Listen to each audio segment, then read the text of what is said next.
I be that insane rigger from the psycho ward, from the trigger. Plus I got the Wu-Tang sword, so how you figure you can even boom, boom, boom, boom, boom, boom, boom, boom. I do this for me. It feels good to share with you. My flip-flops will rock and shock the nation with some Planet Tank game domination.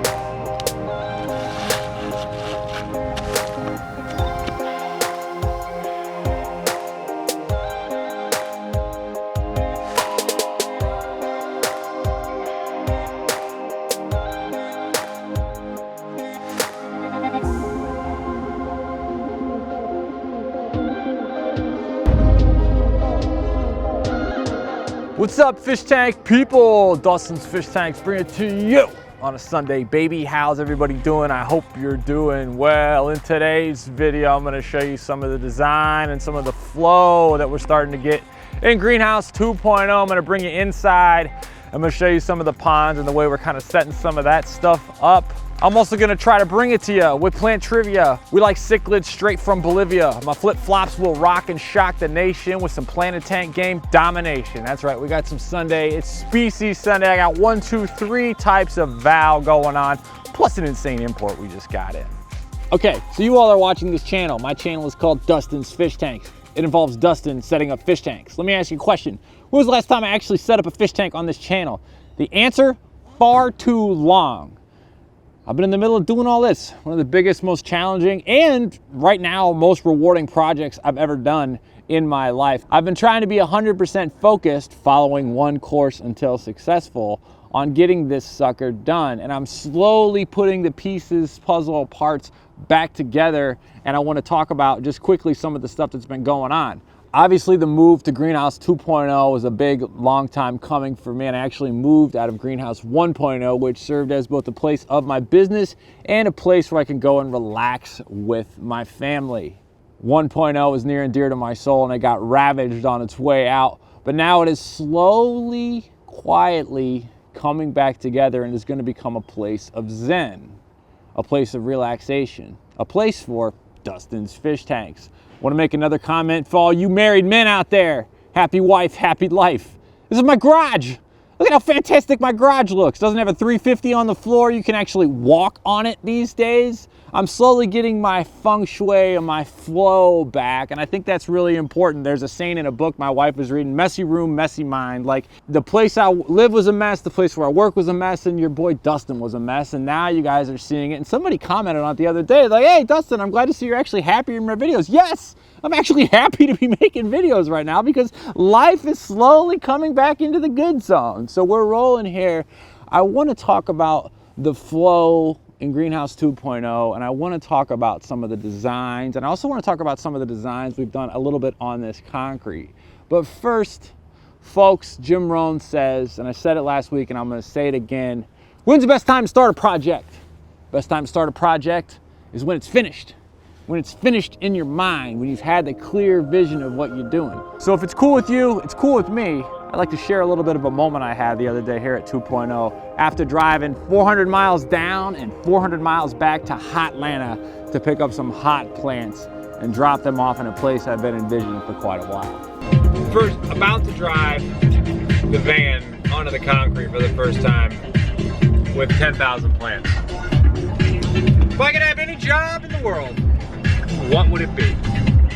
12 hours in the car, I have the perfect job for me.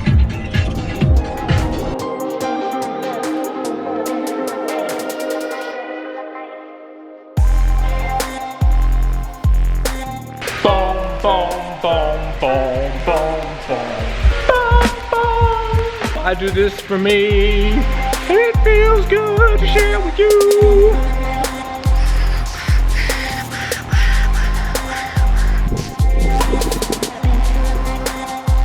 You know how many times I've driven this trip from Atlanta and not have a place to put them?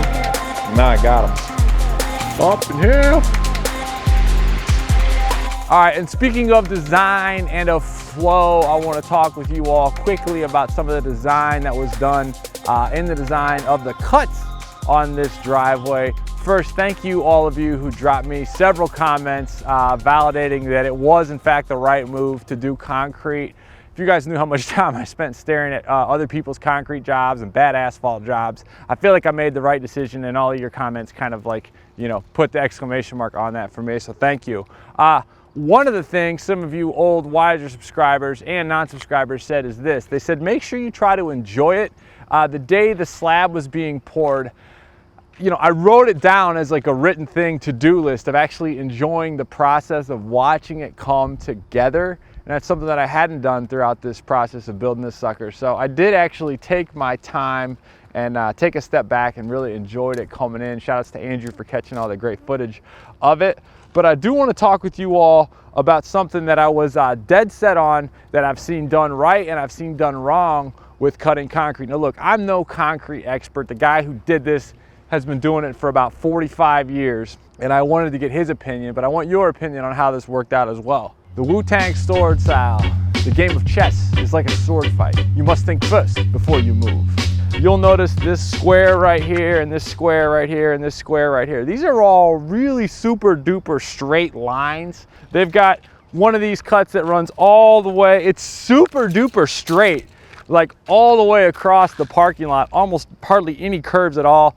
I absolutely love the craftsmanship. I like the way this turned out. People noted about how much rock is in there. Underneath it is a lot of dirt, so I'm hoping that we can kind of peel that out and get it. I don't actually know if the city will allow me to put a pond in there. Obviously that is the first thing, but you all have had some great comments on what to do with the landscaping in here, and I would still love your feedback because I know nothing about landscaping outside of aquariums. What you all would do in here, low maintenance, easy to maintain, doesn't get too tall, that I should put in these little landscaping islands. But it's Sunday, it's Species Sunday. Before I show you 3 different types of Vallisneria, I want to just talk a little bit about these ponds because they're basically everything I've hoped they'd ever be with a pond. Josh and I discussed how basin lifestyle is the way to go, and we are loving it, living it right now. We had worked out the kinks with 1, 2, and then this is 3 right here. This is 88 inches across. We're absolutely loving it, 11 inches high. We intentionally have a 6x6 across the center as kind of a spine to set foreground plants to get even more sun. This gets almost full sun. We absolutely love it. It's all about making things easier on yourself to do the water changes.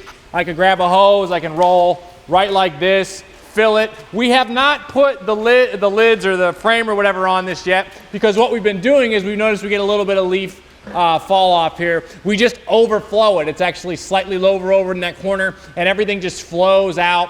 We watch the plants just smile at us in full sun. So it's an absolute riot. We're loving it. We're actually in the process of doing this and duplicating this on the other side over there. But it is Sunday. It is Species Sunday. Thank you for listening to me talk about how much I love concrete.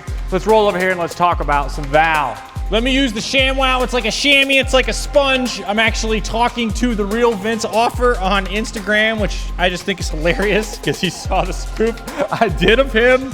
ShamWow, wiping it off in the front there. Get you ready for a little bit of Val Species Sunday.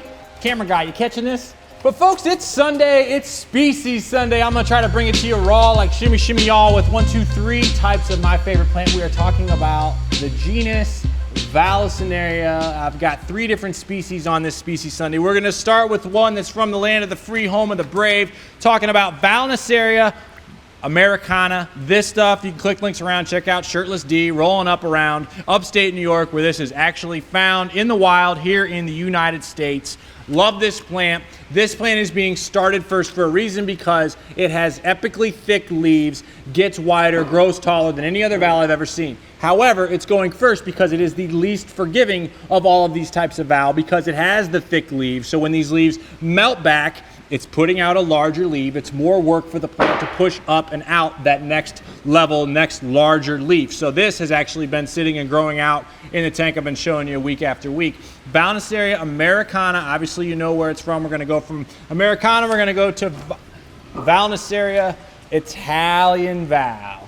Italian val. I'm not even sure if it's from Italy. This we sell a ridiculous amount of. This is one of the plants, actually all these types of val, we are slowly starting to propagate and grow in-house here instead of buying them from suppliers. You can see this right here actually has new growth. This is the medium. This is a little bit more forgiving. Actually, it's a lot more forgiving than the Vallisneria americana because it has thinner leaves. It has just easier for the plant to pop off and give us new growth. So we love Italian val because it's got thin leaves and it can easily regrow. And then last but certainly not least, want to bring it to you with the Vallisneria nana. Not exactly sure. Not sure where Val Nana is from, but it grows super thin. This plant melts back faster because of the thinner leaves, but it turns around and converts quicker back to new environments. I want to take that lesson to all of you all, and Vallisneria is a fine example of that. When you have an aquarium plant and you put it into your tank, its leaves are used to being in another environment, and then it says, oh my God, I don't like it here. I'm going to shed these old leaves because they're made from this old environment and bring it into a new environment where it produces new leaves made to fit the new environment that it's in. Now, do me a favor, folks, drop me a comment on what your favorite type of background plant is. I'm a big fan of the val. Let me know what you think of these 3 types of val. Are you keeping it in your aquarium? How are you keeping it? What do you know? Or maybe you've got some sort of other background plant that you'd like to drop us a comment about. Everybody, make it an awesome week. Hit the subscribe button and tank on. Later.